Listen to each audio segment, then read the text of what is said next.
अस्सलाम वालेकुम dear 7th class बेटा। आज मैं आप लोगों के साथ 8.2 जो है वो डिस्कस करूँगी। आप लोगों ने बहुत सारे स्टूडेंट्स ने जो है वो मुझे ये फरमाइश की है कि हमें जो है वो 8.2 जो है समझ नहीं आ रही है, इसलिए ये आप लोगों की फरमाइश पर जो है मैं वीडियो बना रही हूँ। ठीक है, इसमें हम लोगों ने देखना है कि कॉन्करेंट ट्रायंगल्स क्या होती हैं। कॉन्करेंट ट्रायंगल्स का जो है वो कॉन्सेप्ट लेने से पहले मैं आपको सबसे पहले एक बात बताऊँ कि कॉन्करेंट का क्या मतलब होता है। कॉन्ग्रुएंट का मतलब ये होता है कि बेशक वो एंगल्स हैं, ट्रायंगल्स हैं, कॉन्ग्रुएंट का मतलब है दे आर इक्वल। ठीक है, कॉन्ग्रुएंट ट्रायंगल से मुराद वो ट्रायंगल्स, जैसे आप यहाँ पर देख रहे हैं दो ट्रायंगल्स हैं। ठीक है, वो ट्रायंगल्स जिनकी बनने वाली साइड्स या एंगल्स जो हैं, क्योंकि अगर हम देखें तो 3 साइड्स है ना ट्रायंगल की, कितने एंगल्स और कितनी साइड्स होती हैं? 3 होती हैं। ठीक है, तो उन 3 साइड्स या 3 एंगल्स में से जो है वो जब कुछ पार्ट्स जो हैं आगे जाके हम देखेंगे वो आपस में एक दूसरे के कॉन्ग्रुएंट आते हैं, इक्वल आते हैं, तो हम कह सकते हैं कि ये दो ट्रायंगल्स जो हैं वो आपस में कॉन्ग्रुएंट हैं। ठीक है, तो वो जब दो ट्रायंगल्स आपस में कॉन्ग्रुएंट प्रूफ हो जाती हैं तो इसका मतलब ये होता है कि इसके हर साइड और हर एंगल, यानी कि 3 एंगल्स और 3 साइड्स जो हैं वो आपस में कॉन्ग्रुएंट होंगी। ठीक है, तो इसकी डेफिनेशन देखें, when the 2 triangles are congruent all 3 sides and angles of a triangle are equal. Is that clear? ठीक है, अब यहाँ पर ये 3 साइड्स जो हैं वो बताई हुई हैं, ये एक ट्रायंगल की, यानी कि ए बी जो है वो डी ई के कॉन्ग्रुएंट है, यानी कि इक्वल है। ए सी जो है वो डी एफ के कॉन्ग्रुएंट है, यहाँ पर अगर हम देखें। ठीक है, और उसी तरह से बी सी जो है वो ई एफ के कॉन्ग्रुएंट है।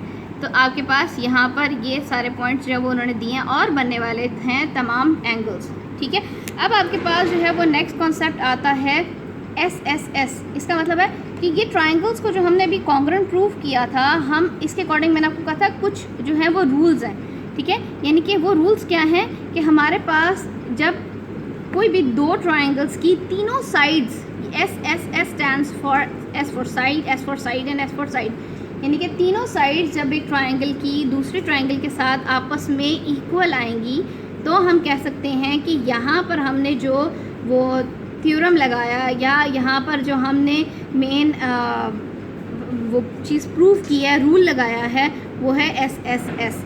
समझ आया? ये रूल जो है वो एस एस होगा। जैसे यहाँ पर ये अगर ए वाली साइड 2 सेंटीमीटर है तो ये वाली साइड भी 2 सेंटीमीटर है, ये वाली साइड 3 सेंटीमीटर है तो ये ए सी भी जो है वो 3 सेंटीमीटर है, ए बी 4 सेंटीमीटर है तो डी ई भी जो है वो 4 सेंटीमीटर है, अगर आप देख रहे हैं। ठीक है, तो इनकी दोनों ट्रायंगल्स की तीनों एंगल्स साइड्स जो हैं वो आपस में एक दूसरे के कॉन्ग्रुएंट हैं, इक्वल हैं, तो हम ये कहेंगे कि यहाँ पर हमने रूल लगाया है एस एस एस का, that is property of S S S. ठीक है, नेक्स्ट जो है वो प्रॉपर्टी हमारे पास कौन सी आ रही है?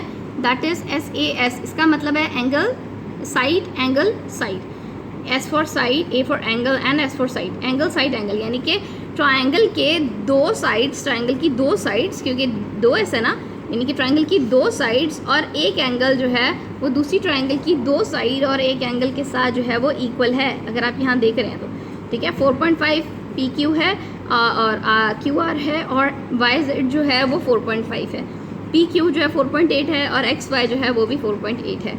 ठीक है, सेम एज एंगल क्यू जो है वो एंगल वाई के इक्वल है, दोनों जो है वो 60 डिग्री हैं। Is it clear? यहाँ पर ये सारी जो है वो स्टेटमेंट उन्होंने बताई है, तो यहाँ पर हमने रूल लगाया that is S A S. हमारे पास ये 4 रूल्स हैं। ठीक है, 4 प्रॉपर्टीज़ हैं। Next one is A S A, that is angle side angle. अगर आप यहाँ पर देख रहे हैं एंगल साइड एंगल। ठीक है, इसका मतलब है कि यानी कि दोनों ट्रायंगल्स की 2 एंगल्स और एक साइड जो है वो आपस में एक दूसरे के कॉन्ग्रुएंट हैं, यहाँ पर ऊपर नज़र आ रहा है। ठीक है, तो ए बी 5 सेंटीमीटर है, एल एम भी 5 सेंटीमीटर है। ठीक है, दूसरा एंगल जो है वो आपके पास ए है जो कि एल के इक्वल है और बी है वो एम के इक्वल है। नज़र आ रहा है आपको? ठीक है, जैसे आपको पिक्चर में नज़र आएगा, आप इस पिक्चर को देखकर बता सकते हैं कि यहाँ पर हमने कौन सा रूल जो है वो अप्लाई किया है। ठीक है, next one is your H S. ये 4th प्रॉपर्टी है जो कि आपके पास कहलाती है एच एस रूल। ठीक है, एच एस का मतलब है H for hypotenuse and S for side. ठीक है, हाइपोटेन्यूज क्या होता है? हाइपोटेन्यूज जो स्लाइडिंग सरफेस होती है in a right angle triangle. Right angle triangle का मतलब होता है कि किसी भी ट्रायंगल का अगर एक एंगल जो है वो 90 डिग्री है। ठीक है, that is called a right angle triangle. तो राइट एंगल ट्रायंगल में हमारे पास जो स्लाइडिंग या राइट एंगल के ऑपोजिट जो सरफेस होती है वो स्लाइडिंग सरफेस होती है, ऐसे टेढ़ी। ठीक है, स्लाइड की तरह। तो that surface is called an hypotenuse. ठीक है, ये वाली सरफेस जो है वो हमारे पास क्या कहलाती है?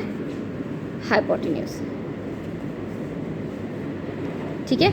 और कोई एक साइड, अब दो साइड्स में से हमारे पास ये भी एक साइड है और ये भी एक साइड है, ठीक है।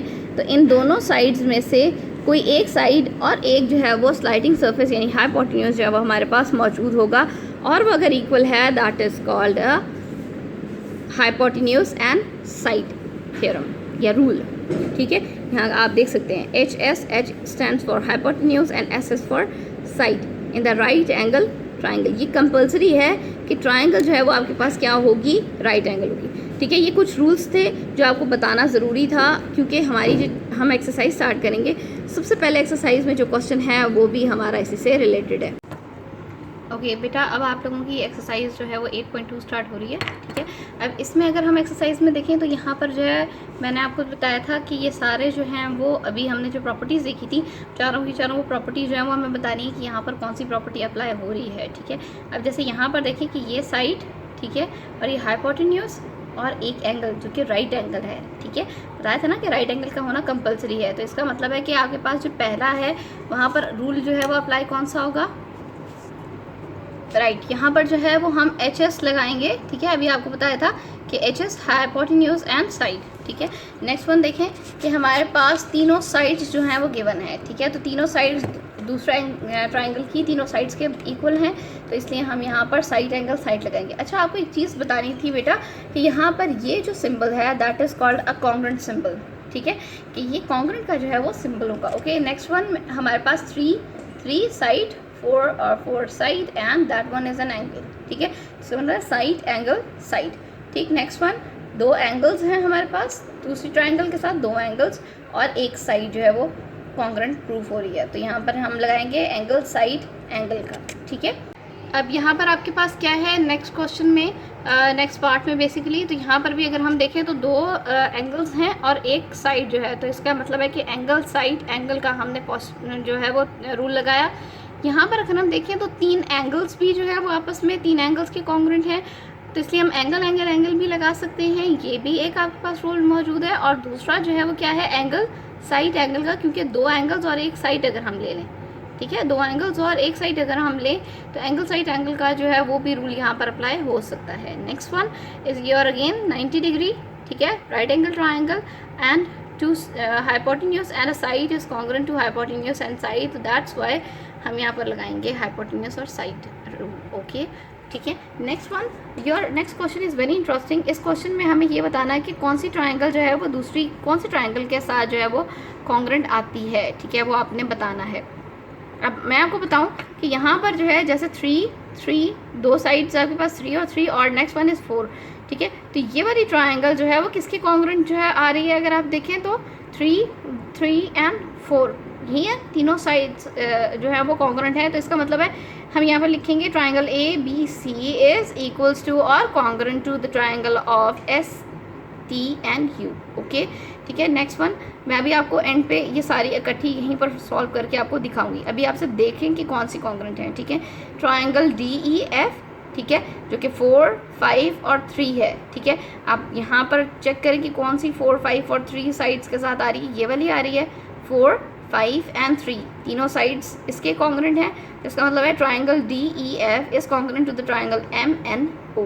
Okay, next one your triangle having sides of 3 and 5, 3 और 5 की ट्राइंगल आपके पास XYZ जो है वो बन रही है, ठीक है। तो हम यहाँ लिखेंगे triangle JKL is congruent to the triangle of XY and Z, ठीक है। हमारी ये तीन ऊपर से हो गई हैं। नेक्स्ट वन ये वाली आपकी ऑलरेडी कॉन्ग्रुएंट प्रूव हो चुकी है, तो नेक्स्ट हमारे पास ये वाली रह गई है PQR, ठीक है, ट्राइंगल यानी कि 6 और 8 और 10, और ये ट्राइंगल जो है वो हमारी इस ट्राइंगल के जो है वो कॉन्ग्रुएंट प्रूव हो गई है, ठीक है। तो हमारे पास सारी ट्राइंगल्स अगर हम देखें तो ये कॉन्ग्रुएंट प्रूव हो गई हैं। मैं आपको करके दिखाती हूँ कि कैसे लिखेंगे। ओके, अब ये देखिए मैंने आपके लिए जो है ये बना के दिखाया है, ठीक है। आप इसको ऐसे लिखेंगे triangle ABC is congruent to triangle STU, ठीक है, यहीं पर मौजूद है, ठीक है। Next one DEA triangle DEF is congruent to MNO, ठीक है। JKL triangle is congruent to the triangle of XYZ and triangle PQR is congruent to the triangle of GHI। Okay, ठीक है। ये सारे क्वेश्चंस को इसी तरह से सॉल्व करना है कि आपने ट्राइंगल्स को जो है कॉन्ग्रुएंट प्रूव करना होगा। ओके, नेक्स्ट वन आपके पास यहाँ पर जो है वो ट्राइंगल्स हैं, आपको मैं दिखाती हूँ। ओके बेटा, नेक्स्ट क्वेश्चन जो है वो आपके पास ये क्या है, ये भी आइडेंटिफाई करनी है ट्राइंगल्स को, ठीक है। ये मैंने आपके लिए जो है वो इकट्ठा इसको पाइल कर दिया ताकि आप लोगों को क्वेश्चन जो है वो आराम से नज़र आ जाए। ओके ठीक है, अब आपके पास इसमें यहाँ पे बताना है कि आपके पास जो ये ट्राइंगल है, ट्राइंगल इसमें 45 और 45 है, ठीक है। हमें एक चीज़ याद रखनी है कि sum of all angles in a triangle that is equals to 180 degree, ठीक है। यानी कि ट्राइंगल में जितनी भी ये सारे एंगल्स होते हैं वो 180 के इक्वल होते हैं। अगर हम यहाँ देखिए, अब ये 45 है और 45 है, इसका मतलब है ये वाला एंगल जो है वो आपके पास कौन सा होगा, 90 डिग्री का होगा ऑब्वियसली, क्योंकि ये 45 और 45 90 हो गए, तो 180 बनाने के लिए हम 90 प्लस करेंगे तो हमारे पास 180 बनेगा, ठीक है। तो इसका मतलब है कि हमारे पास ट्राइंगल 1 जो है वो ट्राइंगल 4 के कॉन्ग्रेंट है, ठीक है। ट्राइंगल नंबर 4 के कॉन्ग्रेंट जो है वो हमारी ट्राइंगल नंबर 1 है, तो हमने यहाँ पर लिख दिया कि triangle number 1 is congruent to triangle number 4, ठीक है। नेक्स्ट ट्राइंगल आपके पास 5 और 5 और 130 है, ठीक है। अगर हम यहाँ देखें, क्योंकि 130 में आप 50 प्लस करेंगे तो आपके पास 180 बनेगा, ठीक है। तो आप इसका मतलब है कि अगर मैं यहाँ 25 और 25 कर दूँ तो हमारे पास यही सेम ट्राइंगल 7 वाली बनेगी, ठीक है। तो आपके पास क्या होगा कि इसका मतलब है कि triangle number 2 is congruent to the triangle number 3, ठीक है। यहाँ पर मैंने यह लिखा है triangle number 2 is congruent to the triangle number 3, ठीक है। नेक्स्ट वन आपके पास अब 4 हो गया है। हम 5 को देखिए, 5 ट्राइंगल जो है वो बेसिकली किसी की कॉन्ग्रुएंट नहीं है, क्योंकि हमारे पास दूसरी साइड गिवन नहीं है, इसलिए मैं नहीं कह सकती कि ये ट्राइंगल नंबर 5 किसी के कॉन्ग्रुएंट होगा, okay. Next one is your triangle number 6। इसमें क्या है हमारे पास 40, 100 एंड 40, ठीक है। 40 मैंने क्यों लिखा, क्योंकि 180 बनाना था। अगर आपके पास ये 40 है और ये 100 है तो इनको प्लस किया तो 140 बना, तो 180 के लिए यहाँ पर मैं 40 लिखूँगी तो 180 बनेगा ना, ठीक है। तो हमारे पास ये वाला एंगल जो है या ये ट्राइंगल जो है वो कॉन्ग्रुएंट बनती है किसके, ट्राइंगल नंबर 9 के, ठीक है। ट्राइंगल नंबर 9 हमारे पास क्या है, ये 40, 40 अगर आप देखिए और ये 100, ठीक है। और 5 इसका हाइपोटेन्यूज वाली साइड जो है वो बन रही है, नज़र आ रही है आपको, ठीक है। तो इसका मतलब है triangle number 6 is congruent to the triangle number 9, ठीक है। वो आपने लिख दिया। नेक्स्ट वन आपके पास नेक्स्ट ट्राइंगल क्या है, 130 लिखा हुआ है, तो इसका मतलब है ये 20 है, और ऊपर वाली जो है एंगल क्या होगा, ऑब्वियसली 30 होगा, ठीक है। अब यहाँ पर 30 और 130 दिया हुआ है, ठीक है, और इसका मतलब है थर्ड एंगल आपके पास क्या होगा, वो 20 होगा, ठीक है। तो क्या हो गया आपके पास, अब हमें पता चला कि ये ट्राइंगल जो है वो ट्राइंगल नंबर 7 जो है वो ट्राइंगल नंबर 8 के कॉन्ग्रुएंट है। ये बहुत आसान था, आपको इसको करना जो है वो मुश्किल नहीं है, ठीक है। Next question is very interesting question, last question है, आपने अननोन जो है वो एंगल और साइड फाइंड करनी है। जी बेटा, ये वाला क्वेश्चन जो है वो बहुत इंपॉर्टेंट है इस लिहाज से कि आपको जो है वो अननोन वैल्यूज़ जो है वो फाइंड करनी होगी, ठीक है। क्वेश्चन नंबर 4 में हम अननोन वैल्यूज़ इस तरह से फाइंड करेंगे कि उन्होंने कहा है कि ये दोनों ट्राइंगल जो हैं वो कॉन्ग्रुएंट है, और मैंने आपको बताया था कि कॉन्ग्रुएंट का मतलब है कि इसमें जो है वो एक का जो एंगल होगा वो दूसरे के एंगल के बराबर, एक की जो साइड्स होंगी वो दूसरे एंगल ट्राइंगल की साइड्स के बराबर होंगी, ठीक है। तो हम इस तरह से अननोन साइड्स को निकालेंगे, और मैं आपको बताती हूँ कि हम क्या लिखेंगे। इसको हम इस तरह से लिखेंगे कि अगर आपके पास ये C है, ठीक है, और अब ये वाली साइड जो है वो क्योंकि स्ट्रेट है, तो इसका मतलब है कि C जो है वो किसके इक्वल होगा, 4 के, ठीक है। C जो है वो किसके इक्वल होगा, 4 के, क्यों, क्योंकि आपके पास ये वाली साइड इस साइड के इक्वल है, ठीक है। अगर ये वाली जो स्लाइडिंग सरफेस है, जो स्लाइड करती हुई सरफेस है, वो Z यहाँ पर लिखा है और यहाँ पर 10 है, इसका मतलब है कि Z की वैल्यू भी क्या होगी, 10 होगी, ठीक है। अगर आपके पास थर्ड साइड दोनों जो है वो आपके पास ये 6 है, तो दूसरी साइड दूसरी तरफ यहाँ पर D लिखा हुआ है, तो इसका मतलब है कि ये D जो है वो साइड क्या होगा, 6 ही होगा, ठीक है।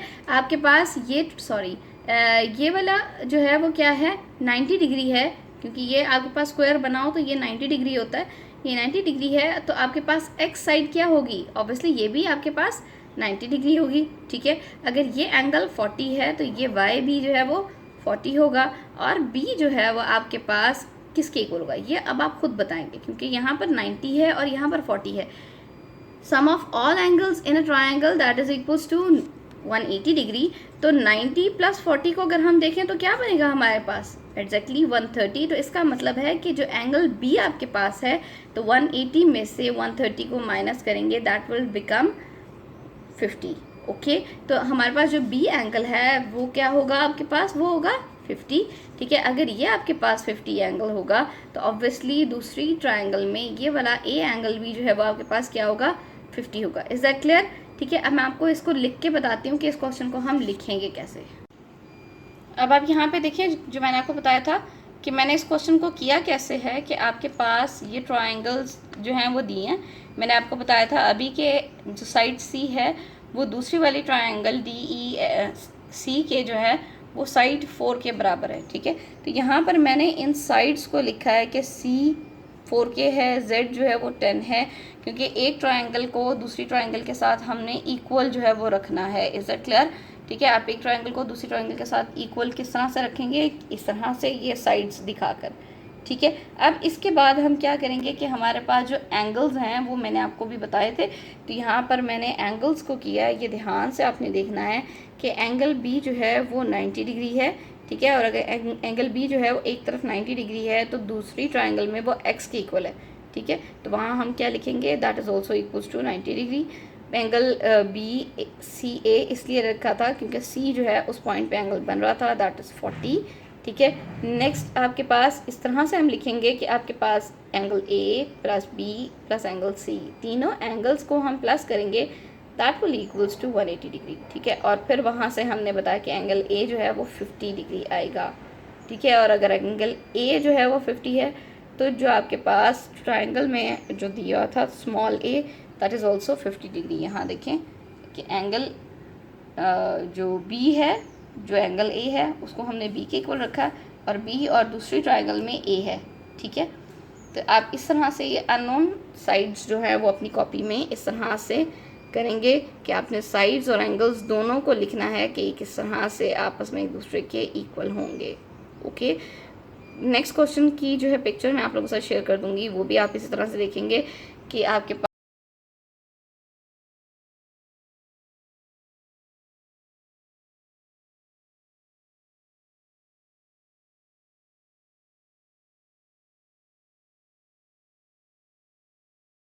ये ट्रायंगल्स हैं दोनों। ठीक है, नज़र आ रहा है आपको कि ये दो ट्रायंगल्स हैं, आपने इनकी साइड्स और इनके एंगल्स जो हैं वो कॉन्ग्रुएंट रखने होंगे। ओके, कोई क्वेश्चन है तो आप कमेंट्स में पूछ सकते हैं। अल्लाह हाफ़िज़।